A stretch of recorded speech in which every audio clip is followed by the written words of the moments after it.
Ladies and gentlemen, welcome to the Critics Hub. Let's now talk about ORB finale. Kung kailang finale, doon lang na-review of the week to. So, one for the road tayo. Pace! Yung pacing niya, ano siya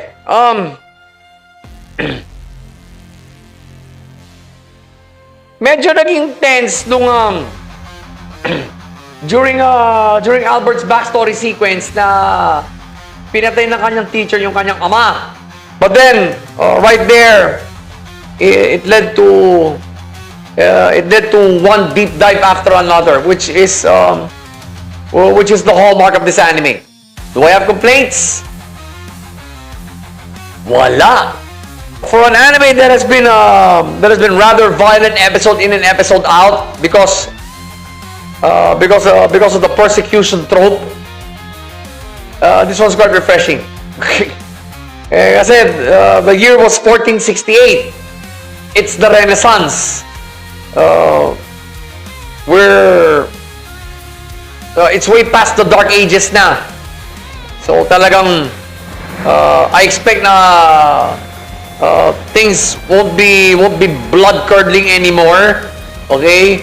Wala nang tagaan, walang pugutan ng ulo because of religious principles, because of what the church believes back then. So, yeah, I couldn't find any fault in the pacing of this episode, of this finale, guys. Talagang, it's a rather quiet ending for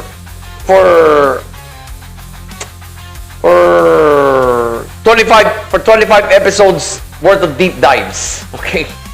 So naman, first gear shift was when you don't see this every day even in anime. The priest confesses to Albert of something. Normally priests don't do that. Why did I call it a gear shift? Kasi this was the moment that convinced Albert to do the right thing for his future. Kasi nanggaling na ito sa isang pare. It wasn't his intent to do confession at that moment. Moral lesson there for in the 3D world, when a priest asks you to confess. Okay? Do the sacrament of penance if you're a Catholic like me, and lead you to a better decision in life, which happened with Albert, which now leads us to the final gear shift. Yep, dalawa lang for a finale, ha? Albert decides to attend university. Okay? So, ang punot dulo na natin to, the first gear shift. Then, in a later sequence, he looks up to the sky and says talks to his teacher about this. And he just basically said, I will pursue knowledge, but I will not do it I'll not do it your way. So, yun nga, he attended university. I'm gonna make you brush up on your high school science, guys. Nicolaus Copernicus was the first to officially propose that the sun is the center of the universe. Or as this anime would call it, heliocentrism.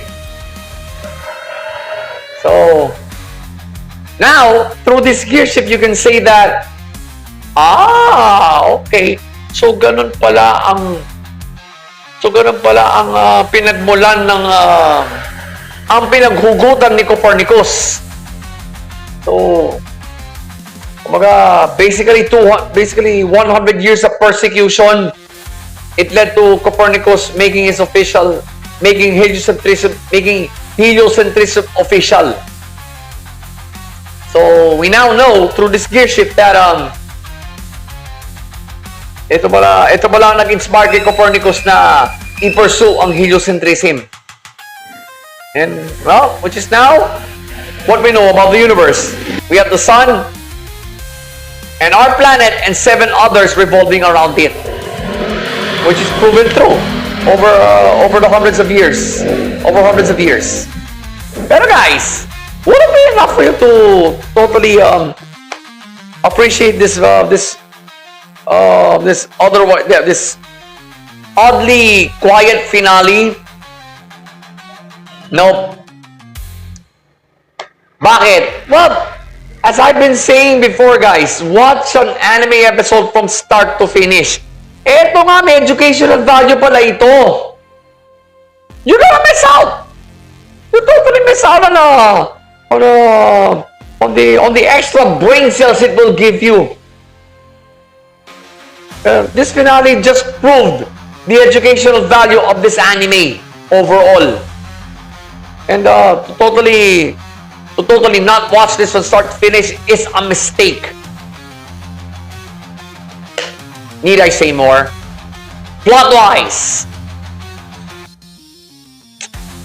well, unlike the backstory sequence from episode 10 of Aquarium Myth of Emotions, which took up nearly half the episode, ito ano lang eh, more or less the first third lang. Quite modest. So, and it was necessary to I think that backstory sequence was absolutely necessary kasi si Albert mismo ang nagkikwento. Therefore, planchado ang plot, guys. For one thing, inumpisa ng episode na to with a backstory sequence, which feels right. Kasi, if you saw the previous episode, Albert started confessing. So, you need a really good visual understanding of what he went through during those times, on how he started this journey of self-discovery, so to speak.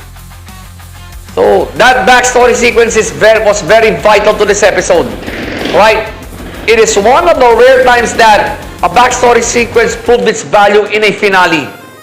It's one of those rare times, guys. So, superbly ironed out plot. Yup, Madhouse did its job again. So, the more now I appreciate this anime because this backstory sequence was well placed. Then, nag-progress na siya into the current timeline wherein Albert was confessing. He wasn't confessing any sins, but he's actually consulting this priest on how to decide on his future. So yeah, superbly ironed out plot, guys. Patak Madhouse eh. So pace, flow, and plot, yep, all came together, and despite the modestly quiet finale, ORB is a must-watch. Right? It's an absolute must-watch. But for this episode, that's not my final rating. Mind you guys. So,